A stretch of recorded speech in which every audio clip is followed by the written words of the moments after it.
Hello bachcho, let's read out the question first. A body weight 64 Newton on the surface of the earth. What is the gravitational force on it due to the earth at a height equals to 1/3 of the radius of the earth? So यहाँ पर simply हमसे बोल क्या रहा है, इसको हम understand कर लेते हैं. सो लेट्स सपोज कि ये अर्थ हो गई. ठीक है, अर्थ का हमने रेडियस मान लिया कैपिटल ऑफ आर के इक्वल. ठीक है, अब जब अर्थ की सरफेस पर मास होता है सो उस टाइम पर उसका वेट हमें दे दिया है W is equal to 64 newton के इक्वल. अब यदि यही मास अर्थ से कुछ हाइट पर हो जाए, ठीक है, जो उसको हम मान लेते हैं h के बराबर, सो उस टाइम पर उसका वेट क्या होगा, लेट्स से W डैश, उसको हमें फाइंड करना है. नाउ सी, यदि मैं वेट की बात करूं सो उसको हम mass into gravitational acceleration m into g लिखते हैं. सो यहाँ पर हमें सिंपली क्या फाइंड करना होगा, mg डैश. ठीक है, और हमें गिवन क्या है, सो मैं बोल सकता हूं कि हमें गिवन क्या है, mg is equal to 64 newton. वाल यहाँ पर अगर हम फर्दर देखें सो जो हाइट है वो बोल रहा है 1/3 ऑफ रेडियस ऑफ अर्थ के बराबर, यानी कि h इज इक्वल टू क्या है, r डिवाइडेड बाय 3. सो इतनी इंफॉर्मेशन हमें गिवन है, हमें बताना है w डैश को. चलिए स्टार्ट करते हैं हम solution से.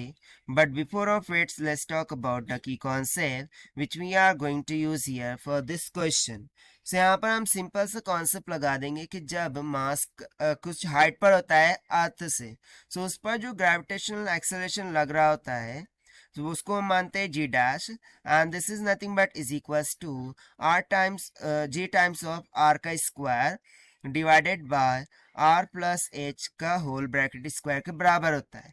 सो भाई इसी कॉन्सेप्चुअल फॉर्मूले का हम यहाँ पर यूज करने वाले हैं. तो सबसे पहले तो मैं फॉर्मूला लिख लेता हूँ कि g dash is equal to क्या होता है, जी टाइम्स ऑफ आर का square divided by r plus h का होल स्क्वायर. अब यहाँ पर हम क्या करेंगे, दोनों तरफ m से मल्टीप्लाई कर देंगे. सो m इंटू जी डैश, ये हमें क्या मिल जाएगा, w डैश, जो कि हमें फाइंड करना है, that is new weight of the body, right. और mg क्या हो जाएगा, w इंटू आर का square divided by r plus h की वैल्यू भी सब्स्टिट्यूट कर ही देते हैं, दैट इज r बाय 3 का whole square. So this is equals to w dash is equals to w times of r का square divided by r को common काट लिया, ये आर स्क्वायर करके बाहर निकलेगा.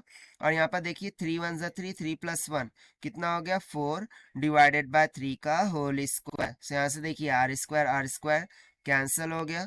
फर्दर सिंप्लीफाई करते हैं, so w dash will be equals to w times of क्या हो जाएगा, डिवाइडेड बाय 4 का स्क्वायर हो जाएगा 16 और 3 का स्क्वायर हो जाएगा 9. सो वो 9 ऊपर चला जाएगा, W से मल्टीप्लाई कर देंगे. अब हम W की वैल्यू यहाँ पे सब्स्टिट्यूट करेंगे, that is wait of the body at the surface of earth, जो कि हमें गिवन था 64 न्यूटन के बराबर, मल्टीप्लाई बाय 9 और डिवाइडेड में क्या हो जाएगा 16. सो 16 4 64 होता है, ये तो हमें पता है ना. 9 मल्टीप्लाई बाय 4 कितने हो जाएगा, 36. सो यहाँ से simply at the height of h, ठीक है, यानी कि जब मास और जो भी बॉडी है वो यदि कुछ हाइट पर होंगी जो कि रेडियस का 1/3 के बराबर है, सो उस पॉइंट पर बॉडी का वेट कितना हो जाएगा, 36 न्यूटन के बराबर. यही हमसे पूछा था, ये हमने फाइंड कर लिया है by using the conceptual formula of gravitational acceleration at a height of h से. सो this is the required solution. I hope you understood well. Best of luck. Thank you.